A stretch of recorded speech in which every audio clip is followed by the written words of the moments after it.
Hating on certain programming languages is a staple in any programming community. Some people hate JavaScript for being used on cloud, some C++ for the ease of creating segfaults, and I hate Python for its ugly syntax.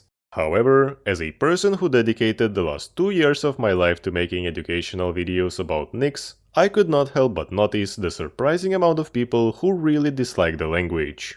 I'm sure that if you ever went on forums trying to learn anything about Nix, you have stumbled upon comments saying something along the lines of, "Nix language is confusing," "Imagine having to learn a programming language to use your computer," or even, "Nix is a terrible language, they'll have to come up with something else for widespread adoption." And so in this video, we will try to understand if creating a new language for a package manager was even a good idea, explore possible alternatives, and finally, weigh in some pros and cons to come up with a verdict. But before we begin, I must say that everyone's idea of a perfect programming language is different, so while I will try to not be biased, some of the points made may be based on my personal opinion. So without further ado, let's get straight to it.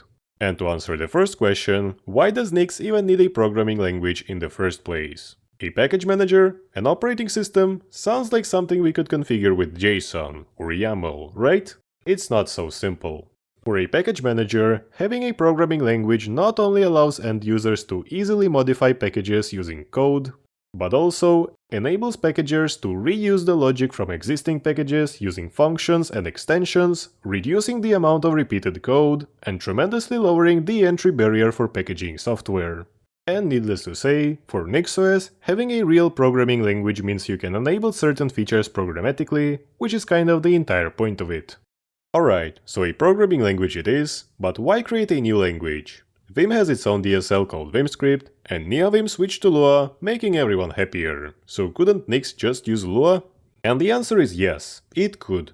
Theoretically, many other languages could also be used to declare packages. Homebrew uses Ruby, Pacman uses Shell, so it's not like inventing a language is the only option. But still, the Nix language does have several advantages.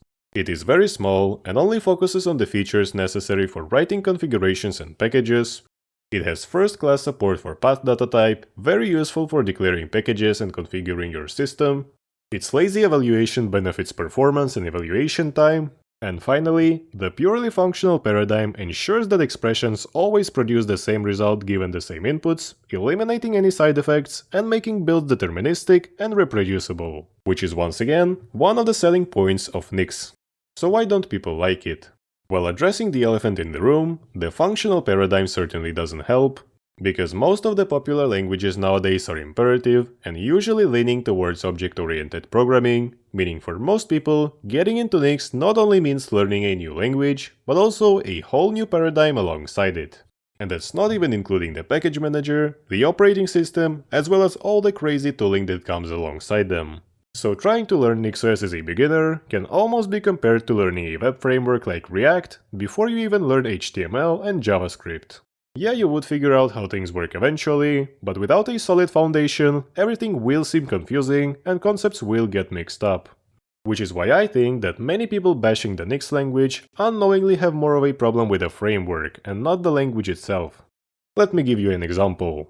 Here is a basic NixOS module written with Nix, and here is my attempt at writing a similar module but using Lua. The syntax is not that different, yet if you are not familiar with NixOS, you wouldn't know a thing about where these packages, lib, or even any of these options come from. Or another example, a simple Nix flake and a simple Lua flake side by side. Once again, flakes are confusing in the Nix language, and they don't get any less confusing if you simply switch the language. And I am not saying that having troubles with the syntax is a skill issue, it's also easy to come up with examples that drastically differ between Nix and any traditional language you try to compare it to.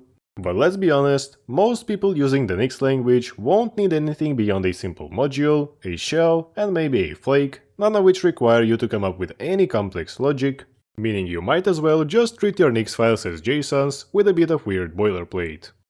So far throughout the video, I might have made an impression that the Nix language is all sunshine and rainbows, so let's finally talk about the areas where we can all agree Nix is sadly lacking. More specifically, tooling and debugging. both of which have certainly improved lately, since we now have more than 3 popular formatters, several language servers, and even plugins for popular editors, as well as entire editor frameworks that can drastically improve your Nix experience. But still, it's all for the most part not quite plug and play, so to get even the most basic completion and error checking, you will have to do a bit of research, which on top of the issues people have already, makes the language a bit less accessible. And as for debugging, Nix is notorious for spewing out cryptic error messages even for the simplest of errors, which you'd think would be one of the first priorities for a DSL, yet still remains one of the major issues many beginners face. So to summarize, though Nix language can be unintuitive when writing complex logic, I disagree that it poses any real threat to wider adoption of Nix.